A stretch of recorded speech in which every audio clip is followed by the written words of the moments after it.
After Donald Trump complained that the media treats him unfairly and specifically mentioned Fox News, Bill O'Reilly confronted the real estate mogul. Here's that exchange. You are too thin-skinned. I don't mind bad things about me if it's true. I can handle that. But when people say untrue things, I don't like it. But you want to be president. Tweet about Putin. Tweet about ISIS. I mean, it looks petty. It looks petty. I like to have the truth told about me. And you know what? If I do something wrong, I know when it's wrong. And if somebody goes after me, including you, I don't mind it at all. But when I didn't do something wrong and they make it up and they make things up, that I don't like, Bill. Kurtz is the host of Media Buzz here on the Fox News channel. I mean, first of all, what a shot, by the way. You had this live audience behind him, Donald Trump, the huge American flag, Bill O'Reilly and him over the loudspeaker. I mean, you got to give it to both Trump and O'Reilly. That was quite a presentation. Two master showmen. What do you think of the thin-skinned comments? I'll ask him about that when I interview him for this Sunday's Media Buzz. I actually don't agree that Donald Trump is thin-skinned. He's been getting pounded for years. I think he uses his combativeness as a tool that is more calculated. He has that New Yorker's instinct for the jugular, a businessman's instinct to punch back, and when he does it against his rivals or journalists or media organizations or Fox News, it can be very effective. Do you think it's presidential? I sort of wonder sometimes why he's up tweeting at 2 in the morning about this or that reporter that has ticked him off. I can't imagine. Will you ask him about that? Is he just awake all the time tweeting? Yeah. I mean, there's a certain amount of he likes to get even. He's a bit of a street fighter. And look, there are a lot of commentators on Fox who go after him, and I think he has the right to hit back.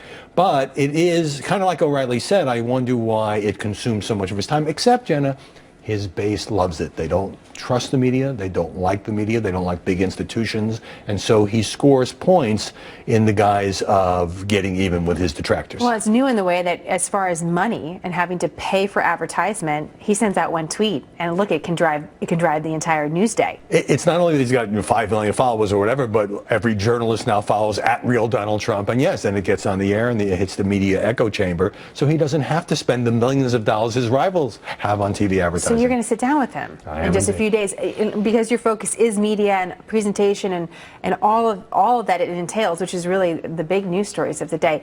What's your priority for him? What do you really want to talk to him about that you feel that other people haven't? Don't give us too much, but give us a little, Howie. I want to drill down on how Trump manages week after week, month after month, to drive the campaign conversation, to drive the media conversation. It seems to me he throws things out there like the temporary ban on Muslims entering the U.S., knowing it will cause an explosion, maybe goes a little too far, pulls back a little bit on the details, and then everybody's talking about him and he is at the center of it. And I think that's a strategy. He may disagree. It's one of the things I want to ask him. Interesting. So whether or not he's really thinking through this or it's something that's just sort of happening repeatedly for whatever reason, randomly, and I'll be curious what he has to say. You know, because we had the Republican debate this week, it was the last one of the year, there's actually another debate this week that no one is talking about, and that's the Democratic debate.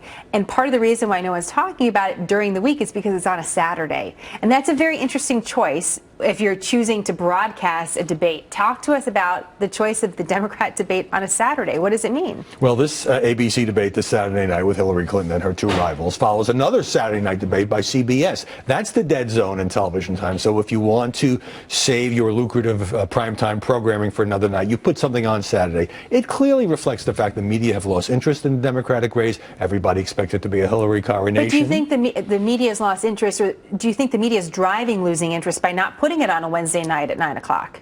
I think the whole coverage, not just the debate coverage, has faded of this Democratic race. I'm not necessarily agreeing with that because we have the woman who will most likely be the nominee of the Democratic Party. We ought to be giving her the same kind of media scrutiny.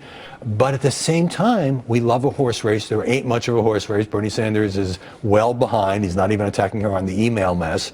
And so I think at the moment it's slipped off the radar. And you could say the Democrats are getting a pass. Obviously, the scrutiny will come back later on. But right now, we're all obsessed with Trump and his 14 Republican And rivals. we'll be looking forward to your interview this weekend. Great to see you, Howie. Great to see you in person. Thank you so much. And we'll be right back with more happening now.